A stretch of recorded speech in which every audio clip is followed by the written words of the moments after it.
Hello. This is the Final Project podcast by me, Brandon Bustos, and go ahead and introduce. Hello, everybody. I'm Toby Akabila. Hi everyone, I'm Shane Melnick. And this is the Final Project podcast, and the topic of this is going to be poverty, racism, and unequal opportunities in schools. So, right off the bat, before I say what I have to think about the overview of this whole thing, do you guys want to say what you think about, like, the topic of poverty and the unequal opportunities? Anything, just like an overview. Probably that location is probably gonna have like a lot to do with it, like environment, like which school we're talking about. Okay. Yeah, I mean, pretty much same thing Toby said. You think location is Yeah. a big thing? Yeah. Okay, cool. So, I'm going to state the obvious. I think it is a problem, and it's not a problem that just happened. It's been a problem, and do I think in the end there will be something that will change it? Hopefully, but I do think that unfortunately, if something were to change with this big problem, it probably would have happened because it's been so long that it's been going on. So a quick little topic that I want to start on is how poverty leads to unequal opportunity in neighborhoods as a whole. Like, because, one thing that I read about a lot about this topic is how a lot of people, as in parents, they pick what neighborhoods they want to move to where to buy a house, where to rent a house. Main point, because they look into education a lot and the schools around it. I mean, just think about where we live right now. Yeah, like there's a school right next to us. 4 schools down the street. And everyone that lives with us Yeah. are kids. Yeah. So the reason they live here is because they think that this school is the best opportunity for their kids. Correct. Yeah, I agree. I mean, you could live in Hawaiian Gardens and probably have to go to a Hawaiian Garden school to be fair. Oh yeah, 100%. Yeah, you probably have to. But it's 5 minutes down the street. Yeah. And It's so close. it's probably have to get a permit to go to these ones. Mm-hmm. And that is true. Cost of living is a big thing that comes into this. But what I want to say is also, like, kind of more in the city, like LA, Chicago, certain parts of New York, like, obviously it's not as funded, or, kids that go to school don't get the same learning that we got being in the schools we went to. Yeah, I mean, growing up privileged for sure. Like Toby said, it's location. It's just really what it is. It is location. I mean, funding of different areas and stuff like that, but And yeah, a lot of it too, I feel like, is like a lot of like home life. Like if your home life isn't as like structured, it just makes things harder. To 100%. like perform in school. Like some kids just stop going to school, cause like sometimes like they can't. Sometimes like they don't even live with their parents anymore. Some of them are homeless, and some of them like there's a lot of like gang violence going on. So like they feel like, oh, this person knows I'm gonna be at this same place every day until 3:00. Mm-hmm. So some of them just stop going. Yeah. yeah, I mean, also you have to take into consideration that when kids are going to school, so like school ends at 3:00, Yeah. and sometimes if there's like after school programs, like think of it, if you want to become an athlete and you live in a bad neighborhood, you're not gonna potential have like not go to practice, because if you have to walk home, And you it can't gets walk dark. home Yeah. because it's literally gonna get dark after practice and stuff like that. So that's all location too with that. If you live down the street right here from the high school, and you were like, oh, and this was a bad neighborhood, you'd be like, oh, well, I could still go to practice because I could just walk down the street to my school. But I feel like especially in like I guess you could say lower income neighborhoods, I feel like the school itself is like one school for the whole entire city. Yeah. Like how we grew up, there was west, south, north, and central. Yeah. I bet you a lot of lower income places don't have 4 different schools in their area. Yeah, a lot of them is like, especially like in high schools, especially in LA, a lot of them are like, you'll have a high school, but it'll be like a certain like affiliation that like goes there. Yeah, 100%. You know, and if you're from like a different neighborhood, you feel me? People like that school's synonymous with like a certain type of like gang or something like that. And then there could be someone that's from like a different neighborhood that like be's like, dude, it's so like dangerous for me to walk to school. Because like the school that I go to is in like a rival and where like I'm like then where like my neighborhood is from. Yeah. You know, so like I just think like before you even get to like the actual school and how it's structured there's like a bunch of environmental problems that like inhibit kids from getting like a good education and like being able to focus. Yeah. So for the research that I had to do, I have this quote from an article.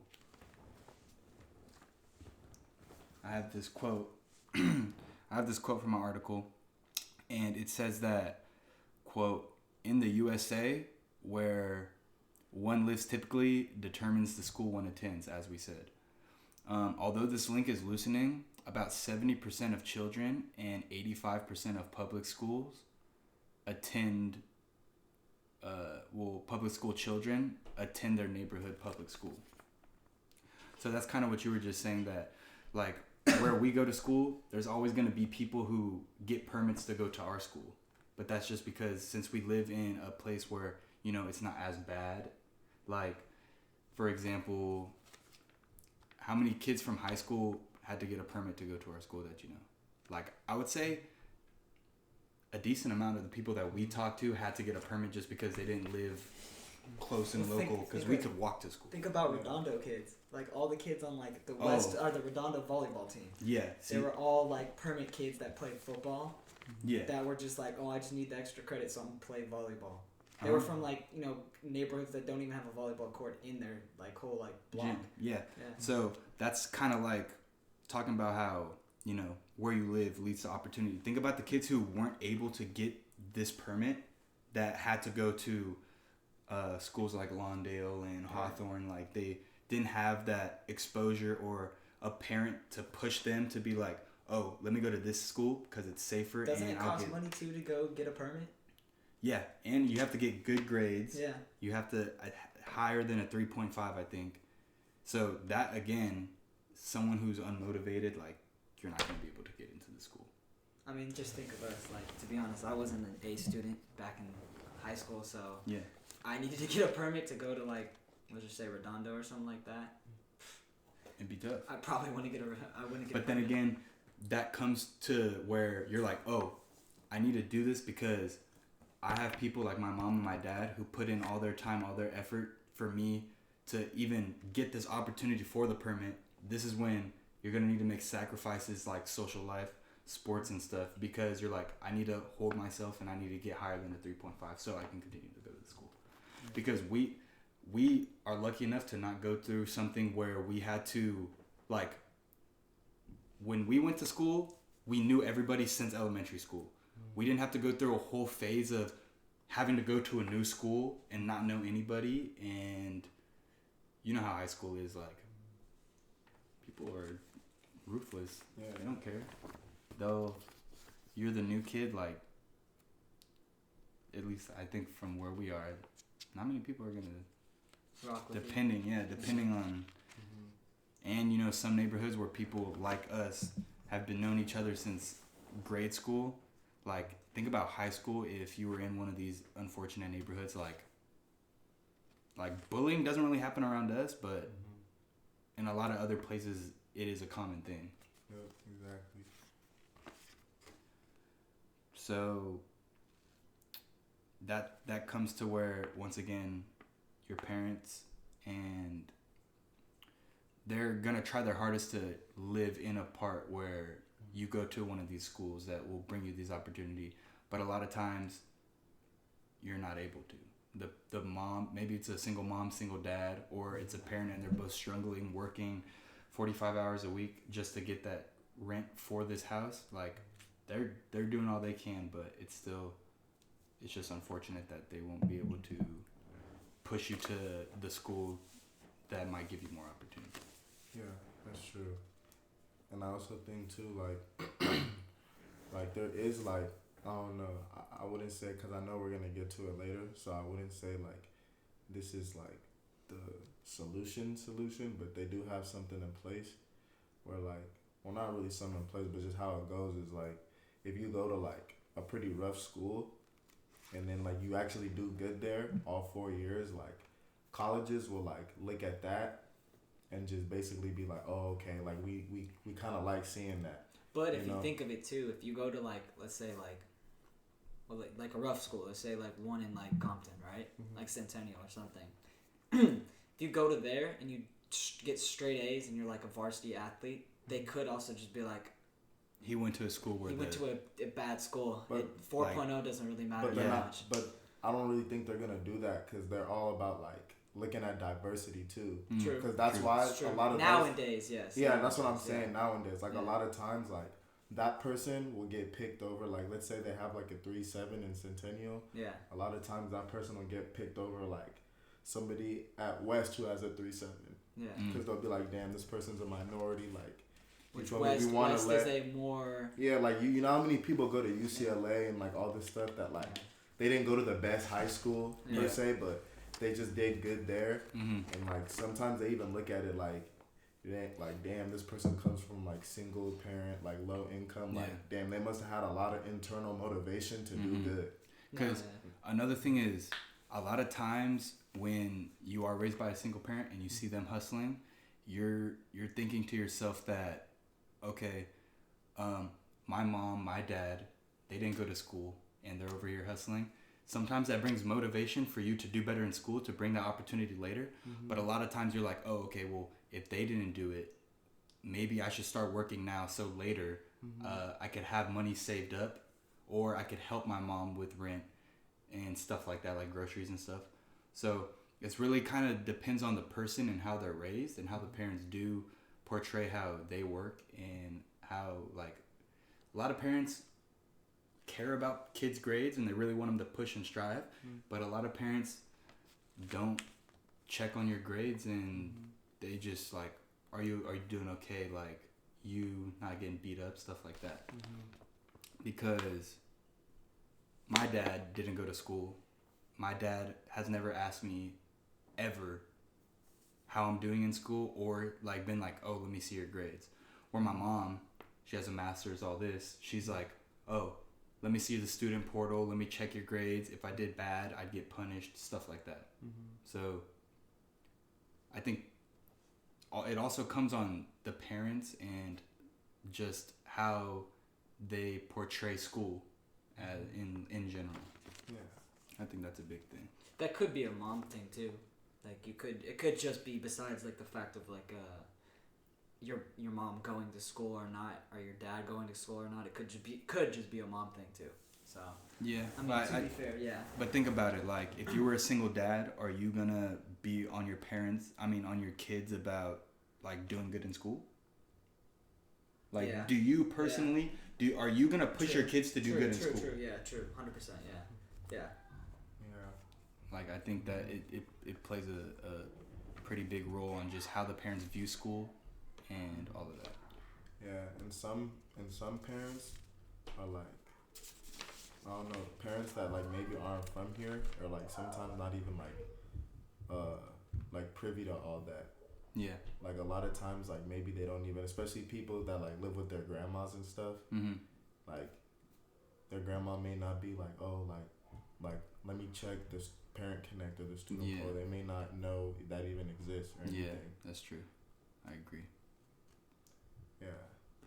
And a lot of times if you are being raised by your grandparents, it's not something that could have been planned.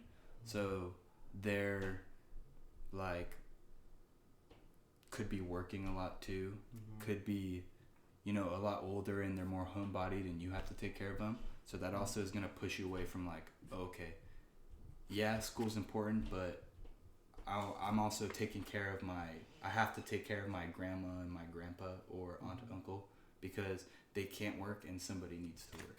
Yeah. No, that's true.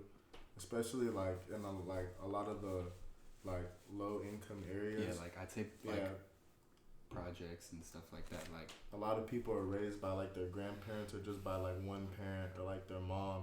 Could be like a guardian, like a mom's friend, because the mom is like not able to take care of a child. No, exactly. That happens a lot.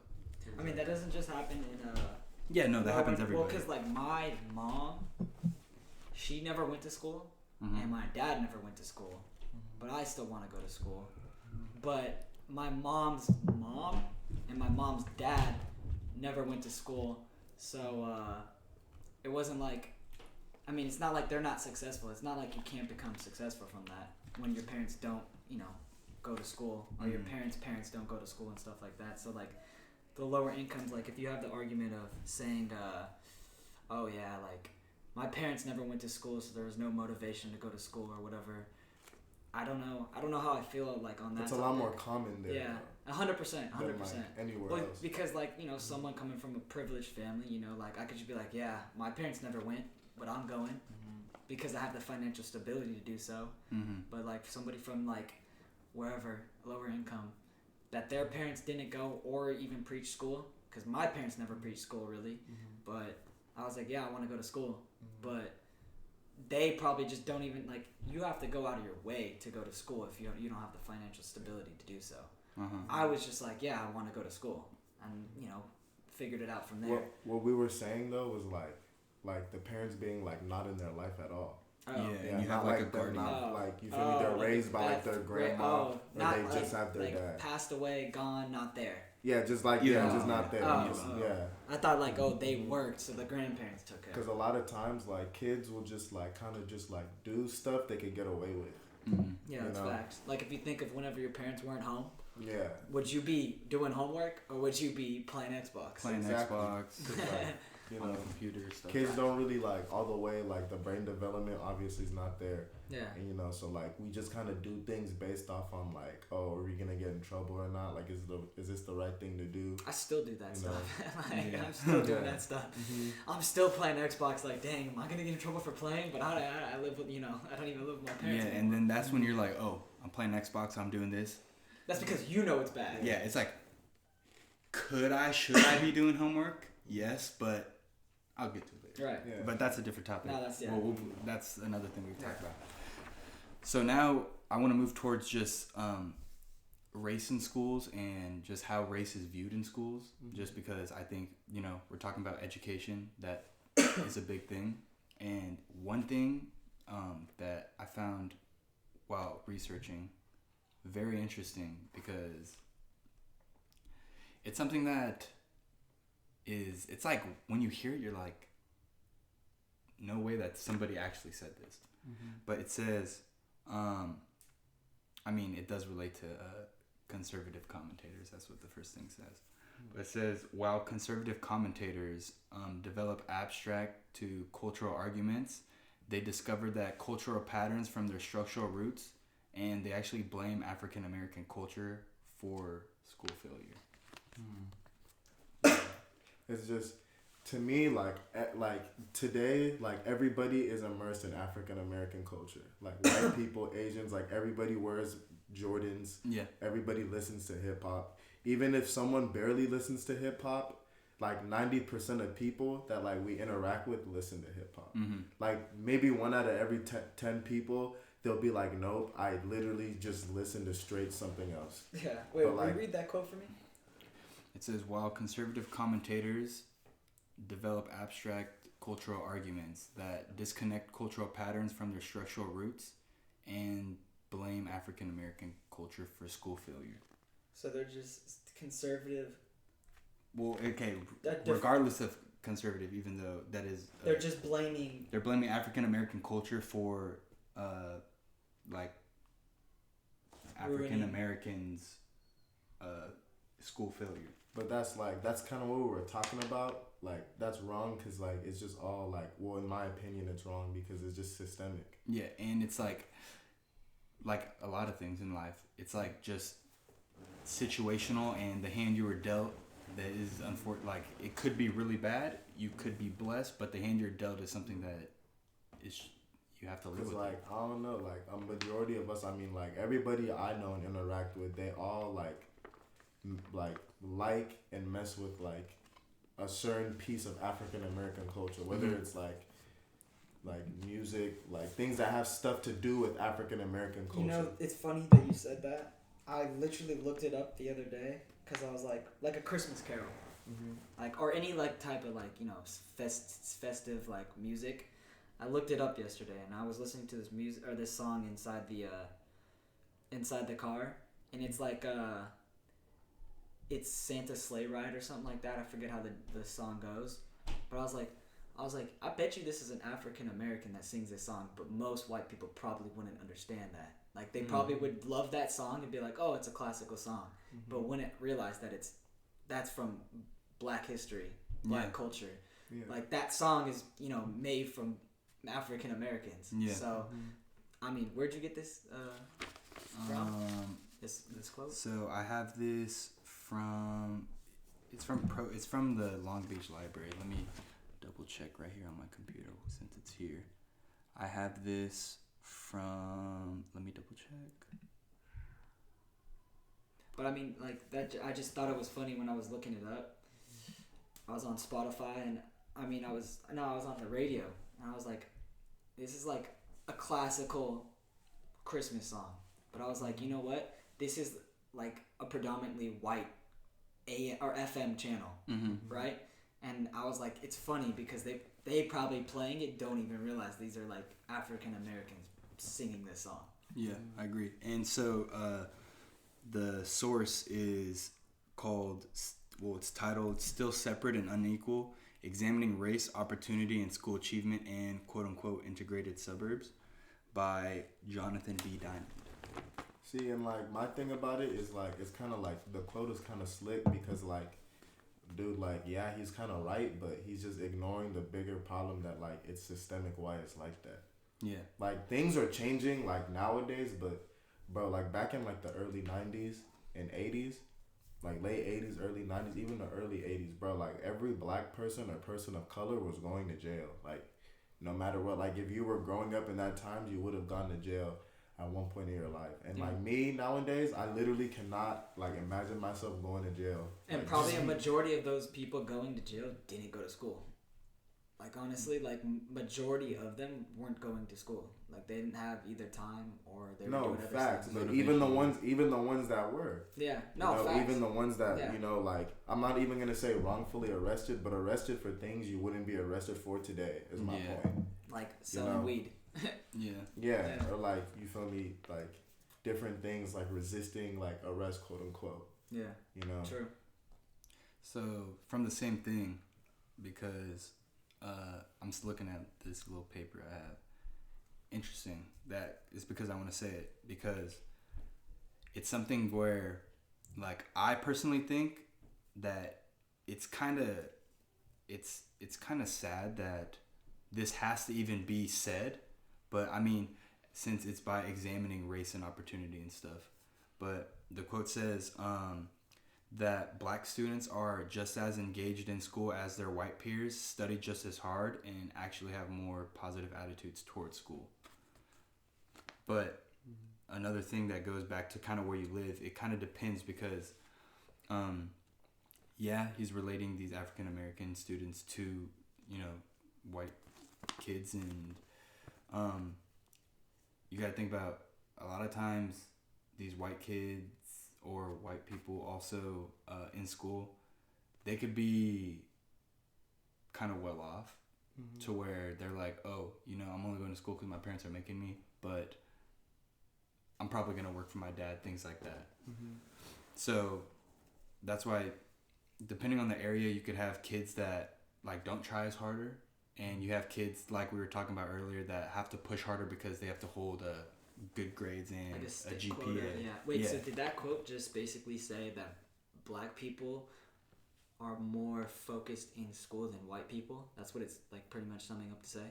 Did you say like as engaged? As engaged in schools, more focused and study stuff. just as hard, and have more positive attitudes. Well, also what you could think of is that could be the case because if they don't, let's say they go to like West, or like let's say they go to a nice school and they're on a permit. Yeah, exactly. They have to do Yeah, good. they have to. So it's like for, if, let's say majority of, let's say the minority is whatever, it's black, Mexican, whatever. They're in the lower income schooling systems. And that stat includes those people that live in like Compton or something that are still going to West. Yeah, 100%. And that would make more sense because they have to do good. Yeah, and I'm thinking right now. They can't not do good. I'm thinking right now, a friend of ours, Moises, lived in Compton, went to West Torrance High School. Yeah. Like, he had to do good in school. Yeah. Although he still came out and he hung out with us every day. When he was at home, majority of the time, he's probably doing school, having to do homework. Didn't play video games. He wasn't banging or anything. You have to think about how strict his mom was, because how often did he actually hang out with us? It'd be once every 2 weeks on a Friday after school for an hour. Yeah, that's true. Like, he just he had to do well. Yeah, and a lot of times, bro, it's just like there's a lot of like dumb distractions to where like, dude, I just heard like the Linwood football game like got shot up and they just like stopped the game. Like really? They just like stuff like that. Like if that happened at like that shit would never. That would never happen at West. Yeah, no, I mean. Like that would have never happened at West. So or they'd make like a whole deal about it. If it did happen at West, which like it really would have never happened at West, but if it did happen at West, like, bro, would have like. That's what I'm saying is like they wouldn't have not known how to deal with it. Yeah. Like they would have just that doesn't even come across their mind. It's literally. Like maybe a streaker. Mm-hmm. Like Cadono probably had some type of vision for if some streaker went across, but if the school football game was gonna get shot up. Yeah, like imagine your kid was at like a football game. He comes home and I'm like, why are you home so early? He's like, the game got shot up. And like, would you feel about but we have another home game next Friday? Like, you feel me? Like, would you feel comfortable with like? You start to think like, dang, I don't really want you on the football team or to even go to that school anymore, to even live in this area anymore. Right. Yeah. You know. Yeah, things like that can happen. So now, I want to move past this and just talk about racism in classrooms and how, like, actually in the classroom, how, like, racism and like treating people of color unequal actually still goes on. See, and I just feel like, honestly, I feel like, because we're the newer, because I'm in belief that like each generation gets less racist and less racist and less racist. Yeah. You know, because like everyone's just growing up and like not seeing any particular color. But back, like everything is systemic, but we're starting to break it. A lot of things are starting to, be more progressive and come to light. But I just feel like there's a lot of older people, like faculty, teachers and everything, that like are still kind of like showing racist tendencies to a bunch of people that are like 2 generations ahead of them. Well, that's what I was going to say is like, think about when you were in school, Toby, and Mrs. Evans. Like, like, not saying that she was racist, but, I mean, she pushed her boundaries when you and Ricky would give her a hard time. You and 2 black guys would give a white teacher a hard time. Mm-hmm. And, like, how everybody, if you're road raging and you're like, you, whatever, like, you say the most derogatory term, like, obviously when you're road raging, you're not necessarily serious about it, you're just saying it, but when it was, like, in class and it was intimate, it's like, it gets to a point where it's like, okay, maybe this person's racist. You actually, like, are saying this because of like Mr.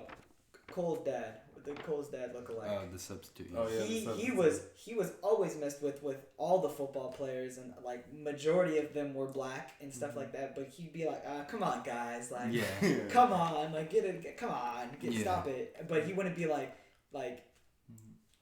expel or detention or blah blah blah, like pursue to actually punish. He'd just be like, "Guys, come on, figure it out," like. Yeah, and I also feel like a lot of times. And he was younger too than Miss Evans too. I just wanted to point that out. Like you said, generations. So. So here's a quote from an article titled "Structural Racism in Schools: A View Through the Lens of National School Social Work Practice," and it says that, quote, students of color also encounter teacher racial bias. So it's racialized and subconscious assessments that shape teachers' expectations, student performance, and school discipline towards these students of color. I was also gonna say, like, too, like, you just walk in the halls, like, there's a preconceived notion about you from even, like, faculty. Like we're all, like, in the same generation, so we don't really see that. Like, yeah, you have a few kids that may have been, like, racist, like, that were our age and stuff like that, but for the most part, like, we're just seeing it from a view of, like, bro, we went to school with, like, Asians, Indians, white people, Mexicans. Oh yeah, like, the high school we went to was probably super the most diverse. diverse. Yeah, we just like was like really just not seeing it, but the faculty could be like, oh, like that kid looks so like hood or like not like, from here, or like, bro, and even the security guard, bro, called a bunch of those black kids like the N-word. Right. Like, but like think of Miss Pelosi. Like, she was about their age, like all of their generations, like Miss Evans and the security guard, like around the same age. I think the security guard was younger. But like a generation, like if you're thinking of their parents raising them to be racist, like they're probably around the same age. And she was perfectly fine with everybody. She wasn't like she'd be like Mr. What was she was also raised kind of like cultured. Yeah, but that's what I'm saying. Is like one in every, let's say three of their generation. Yeah, not all of them. But like two in every three of the next generation, and like 2.5 of every other. You can never say that everybody is something. Yeah. Like, you feel me? Yeah. But that's what I'm saying is at our school systematically, let's say 2 out of every 3 teachers that were raised in that generation were like looking at the black kids a different way. Mm-hmm. There's still that Miss Pelosi that wasn't like Miss Evans or the security guard or. And everything's about, like, sorry to cut you off, everything is about comfortability. Like, how many of those teachers have really had like a black friend in their life? Yeah. You know, like how many of them like really just sat there and had like a non-surface level conversation with a black person? Yeah. Mm-hmm. Or if they were like, let's say Miss Evans was raised in like Palmdale, or like not even, let's say like what's further up in the, I guess you could say, in like the desert. Yeah, like the desert. That's probably a little Corona, bit more run down. Thinking more like. You're talking about like. What's that place in GTA that's like up in that area? That Victorville. Like Victorville, yeah, like kind of like that, where maybe it's more run down and more like predominantly low income white people, low income black people, and it's like that's almost a war, like they don't have any morals as it is, and if they're raised in that, like that side of the what's it called, the city is black off, screw all them, whatever. They don't have morals to, like, they're raised up in that, and they might move to a like liberal state or a liberal city, and then start teaching, and still have that same childhood morals. How they're raised. So that's all you see. But that's how you're raised and how you were as a kid. Because I know my dad, when he grew up back in, Hicktown, New York, I mean, he loves you, and he's like, you're like his favorite friend of mine. But his neighborhood, honestly, was pretty split in half like that. But it's how you were brought up and how you felt as a kid too, and you bring that from when you were younger into these schooling systems and stuff like that, and that's how those generational people like Miss Evans and stuff were like pushing their boundaries. Yeah. And nowadays, when she's gone, people are gonna fill her shoes where it's hopefully not the same. Exactly, and like people hiring, they like that's why it probably goes into like a kind of like piece that like a lot of companies are starting to hire younger people. They see the world in a different way, and like technology, like they're smarter with it. Technology is more efficient, and this younger person knows how to work it better than this old person. Yeah, it's facts. Yeah. So they want. Yeah. So another quote from the same source, just because it kind of follows the same thing as the last one, and I think it brought good conversation. It says that a white educator workforce and the presence of discriminatory practices in school districts brings a bias in schools, as teachers favor interactions with white students as compared with their interactions with students of color. That's true, and like a lot of it is just more like who you're comfortable with. Yeah, would you like say kind of with the same thing as like Miss Evans, like, would you say that if Jacob Albright or 3 or 2 white kids were messing with her, and that 100%, I mean, it happened, so we know that she obviously not favored that because it was she was like being class clowns or whatever. She didn't favor that from the white people, but she would like that more than people of color. Yeah. And I just, like, especially, like, that's, like, a different thing for me. Like, when it comes to, like, stuff like that, like, favoring more and, like, punishment, like, let's say 2 people did the same thing, one of them's black, one of them's white, and you, like, go lighter on the white person, but you just really have a short fuse for the black person, like, okay, like people are gonna argue, like, oh, that may not be racist or whatever, but that's very, like, I don't know, that's very, like, discriminatory of that person to do that. And I just... Sorry to cut you off, but I do think that, once again, this come to... it comes to, like, where it's happening. Because I feel maybe more in the South, 100%, I would assume that white teachers would favor conversation and just interactions with white students more than African American or people of color, because like you said, it's how you're raised. Down in the South, you know, it is a little more racist than, but I mean, kind of happens everywhere, but you're kind of raised more to favor your color. And I just feel like people and, like, I don't know, people of, like, authority and teachers just gotta, like, break their, like, comfort zone, because, like, bro, maybe a lot of them, like, how many conversations have they really had with, like, black people, like, genuine over the years?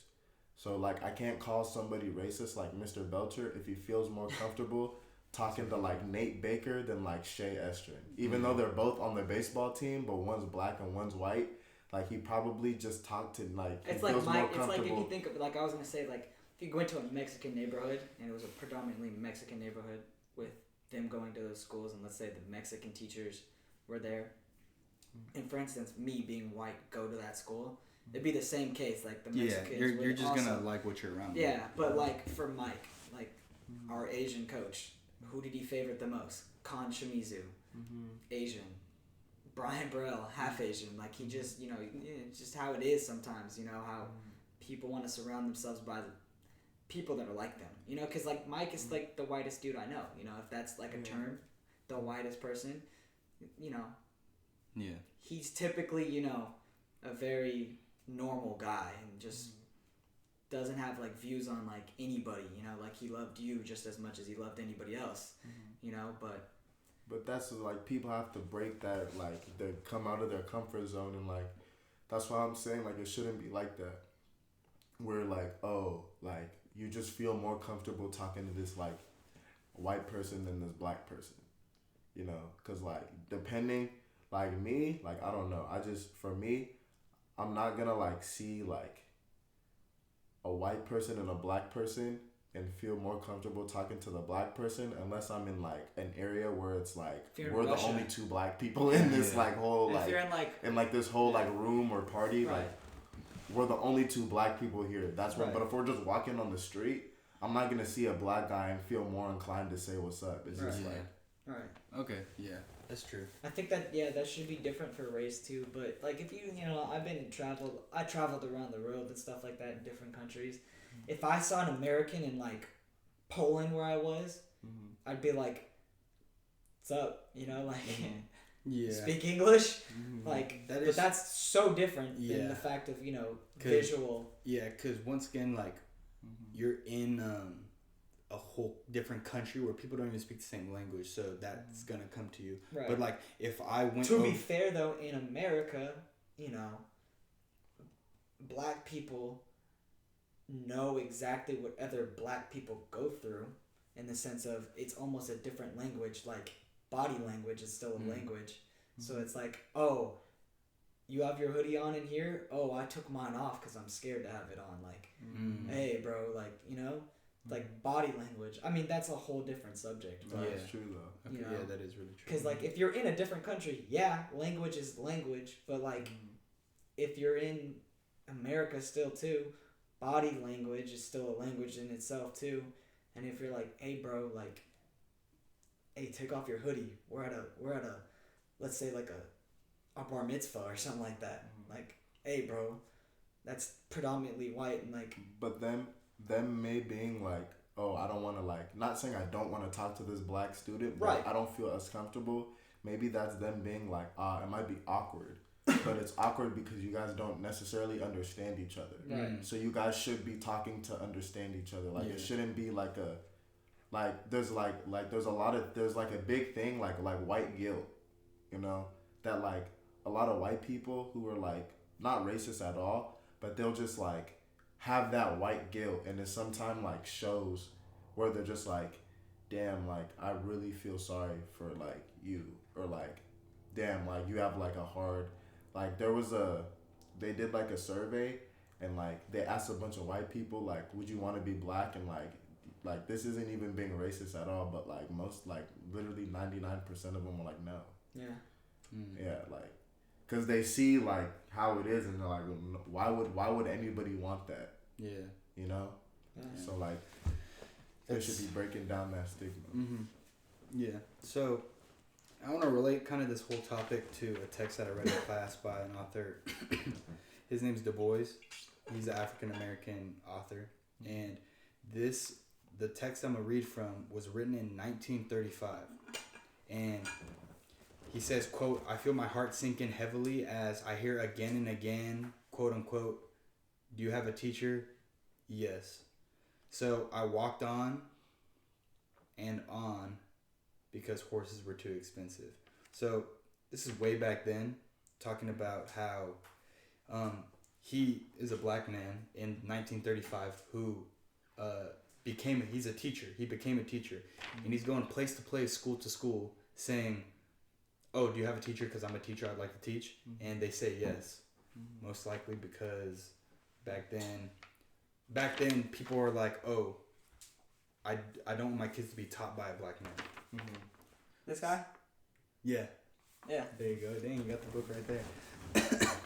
Crazy, but yeah. So this is just another disadvantage of being someone of color, and how, like, although things have changed, and you know, teachers are being a little more diverse.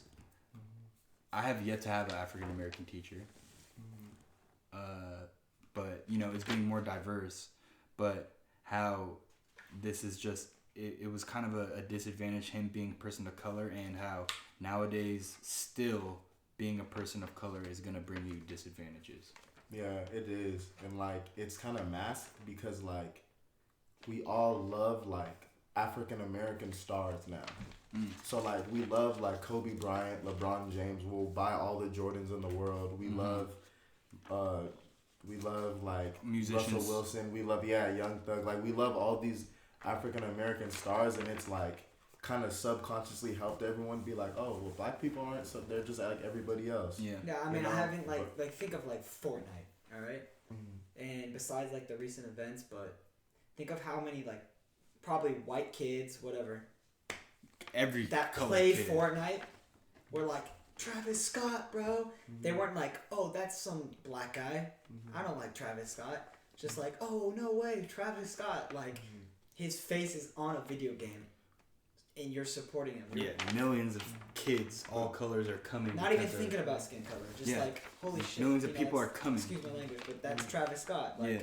I love Travis Scott. Yeah. And then how his probably quote unquote stock went up from Fortnite. Yeah, 100%. Facts. And like that's the thing is like a lot of it is like you love that person for what they're doing, but not necessarily who they are. Skin You know? color wise.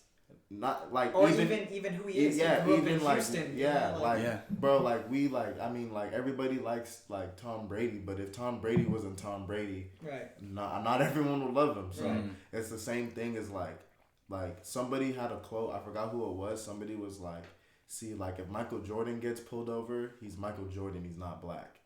Like, you know, like Yeah. the cop is gonna be like, it's Michael Jordan. Like he's not gonna be, even if he's racist, he's not really gonna be thinking about all that. Facts.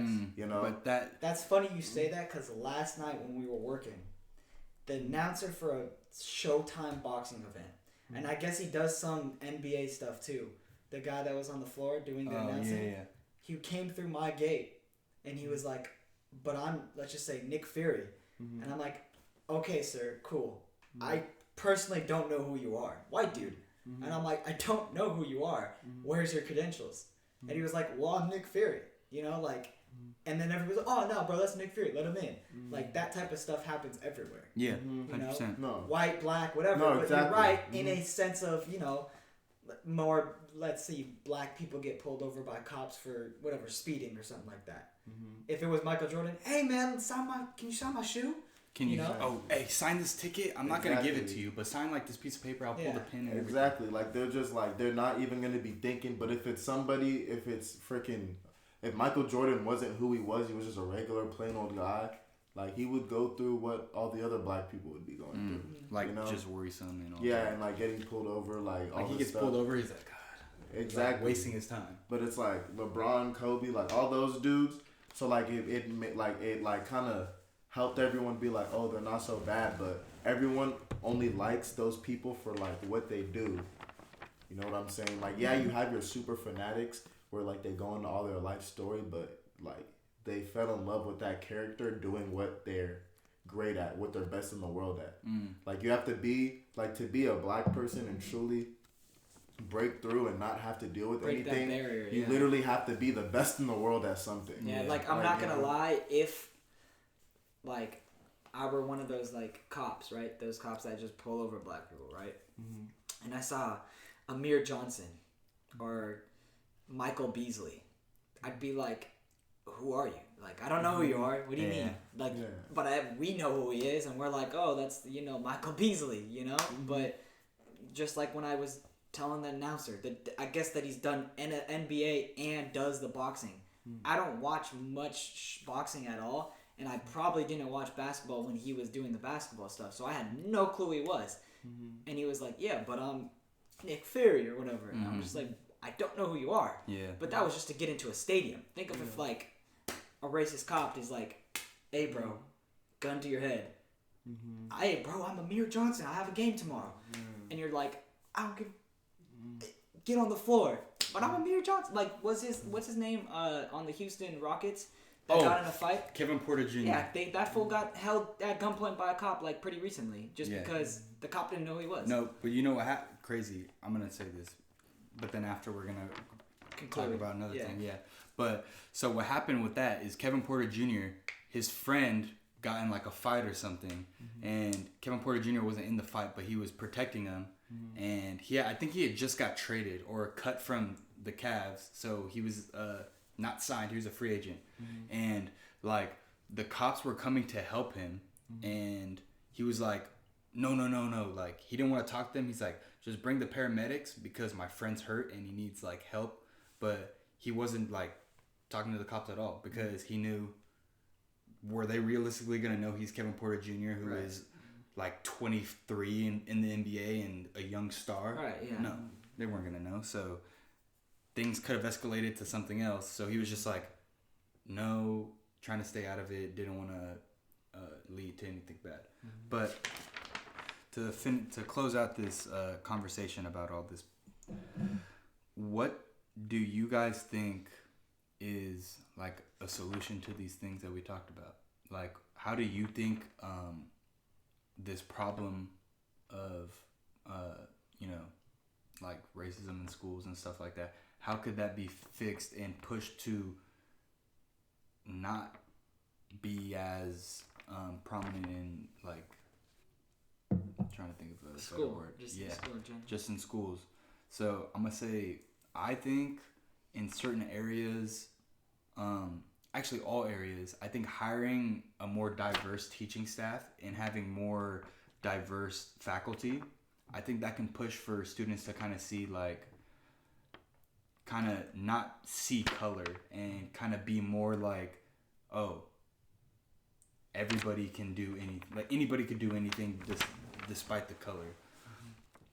And I think showing diversity is good, but like for our listeners or people who want to help, how do you think that they can help?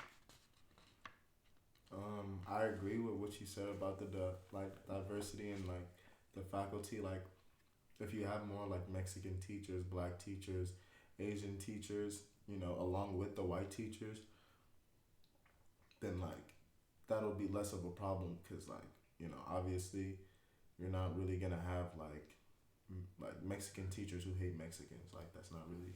Well, I mean, this might be arrogant saying this, but I don't think personally color matters. Like just like if you know how you want the future to be, you want it to be. Oh, I don't see color.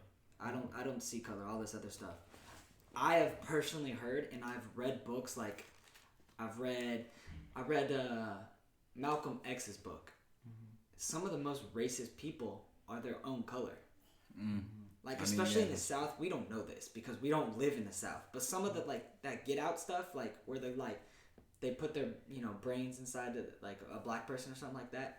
It's like I'm pretty sure that's like a meant a double meaning. Yeah. Is like you see it as this black guy being racist, but like you don't think much of it. You're not like, oh, that's got to be a white dude inside of his head.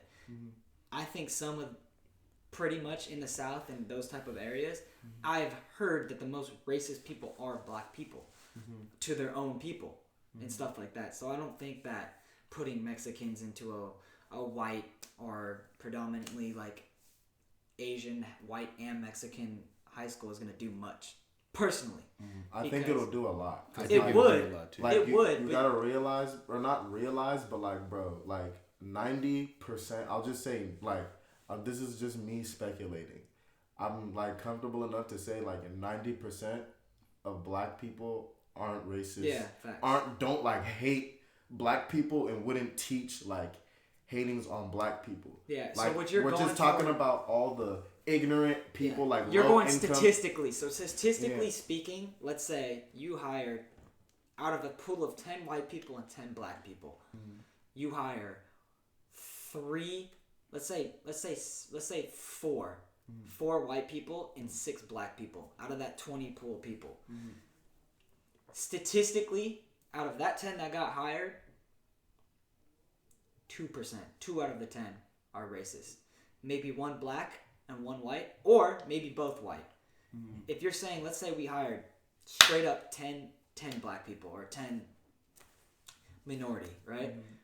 One of those black people out of every 10 are racist. Statistically, yeah, that actually does make things better because instead of 20% of those people being racist, only 10 are. Another thing I'm going to say to also go to what you're saying, these 10 black people that get hired, them being quote unquote, one of them being racist, doesn't have to be towards black people. The racism could come to opposite Mexican, ways, Asian, or white people. Yeah. And another little nugget too is the black person can feel like, let me not even bring this racism into this classroom. Yeah. I'm on a short leash. Right.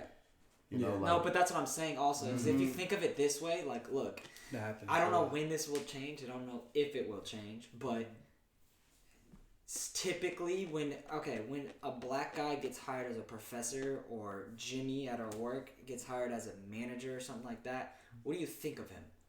Like, oh, he's whitewashed. Like, oh, he's like, people say, oh, he's whitewashed or whatever, you know, like if that's like a specific term, oh, he's whitewashed. That could be some of the most dangerous people sometimes, depending on how they were raised. Yeah. Once know? Again, back to how you raised. Because, like I said, like cops, for instance, you know, it goes for teachers as well. But cops, like, you ever looked at a black cop on like a protest or something like that, like a black protest, and they're like almost as bad as the white cops, and you're just like, bro, what is going on? Bro, cause like I'm gonna just be quick about this story, but like that's just the same thing as like, cause I feel like a lot of black cops, they kind of have to go with the program or else they will get fired. Yeah. Like, Right, but that's the thing that's why I feel like it's dangerous. Is if you're right, if let's say out of a 10 group of people that you hire, only 1 black dude is racist, and there's not even any other white people that are hired, but that 1 black dude could be worse than just 2 racist white people or something like that. Like he could like. Do you see like kind of what I'm saying? I know what you're saying. I do, but I also don't at the same time as like the black person in that scenario is gonna be like way more cautious of hiding it. You would hope so. And yeah. Cause he's just like, it's just the fact of he's like, bro, like me and this white person, if we're both being racist, like I'm more likely to lose my job. Facts. Yeah.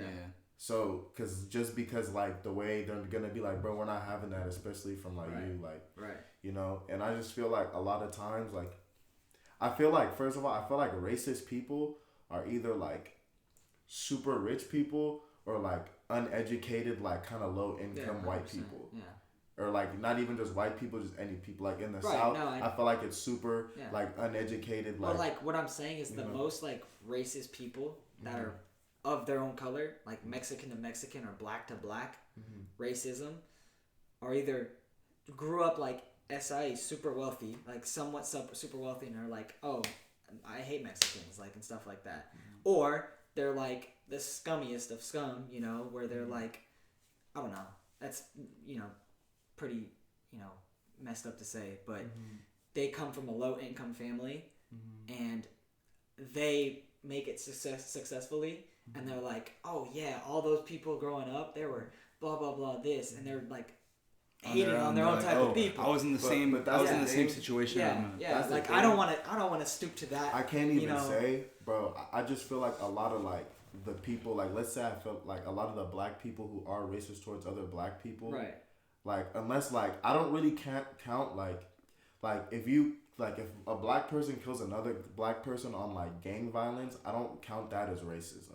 No, yeah, that's a totally That's different just story. Yeah. So with that being said, I look at the people that are black that are racist towards other black, like that are like kind of like wealthy-ish black people Right. that do business with white people, Right. kind of, and Yeah. they're like follow their ways, Yeah, it's like put into a voted system, red yeah. too, and all this stuff. Not that has anything to do with like Yeah. you being racist or anything, but you know what I mean. Like, Yeah. Like if you think of like, tell me, Chobi, if I said right now, who is the owner of Walmart? Who would you think is the owner of Walmart? Even though black people predominantly work at that. like the that Walton place. family. I think Some that's rich what white their dude. name- Yeah. That's just what it is. Some rich white dude. It's just what it is. Yeah. So like if you think of it, like whenever you think of wealthy, rich, or I don't know, like just like old timey, you think of white people. rich old white people. Yeah. Yeah, but that's the thing is that like that's like a lot of that is just like perception, like not really perception because it is the fact, but a lot of it is just like the other side doesn't really get much like coverage type stuff. Like everybody like that's the thing of what's crazy about like business is like you never know who has like a crazy thriving business. Yeah. Like this black person could make 20 M's a year off of selling something that you'd be like, that's dumb. But be hush hush about it. Yeah, but they're like the biggest, or like Fox News isn't gonna put them on. You feel me? Like, what if it's just some black dude that has dreads and wears a white T-shirt and a do-rag? Right. That's just him being comfy. Right, Like, you feel me? That just he doesn't black care. culture. Yeah, he doesn't care to do all of that. Fox, Right. they're gonna be like, oh, not like they're gonna want something more dressed up and In a suit. yeah, Yeah. you know, and that's Public the one image. thing. Yeah, that's just what it is. Exactly, and not even just black people. Like Mark Cuban, like when he was like, oh, when I had my meeting to buy the Mavericks, he wore like jeans and like a T-shirt Right. and like ate like Some candy at his typical, house. With, like, yeah, some typical white dude outfit, like yeah. So and that's what like it's just- Hurley's in a pair of jean shorts. Yeah, like, I he don't had know. the thong toes. yeah, on too. like because like everybody is pretty much not everyone's in the business, but a lot of people have like successful businesses across the board, and Right. those people don't really the people that own it, they don't really like to be dressing up and doing all that depending on like their field and stuff. Right. Yeah, I agree. I think that was a good conversation. I think we handled all of our topics well. I think we came and talked about problem, possible solution, but some things may never be fixed. But I think we did well. And I want to say that's it. Yeah, we're good. Yeah.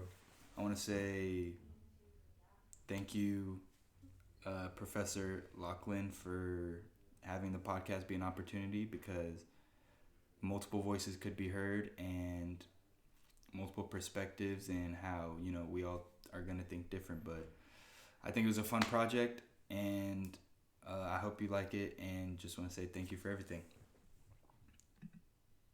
And that's it.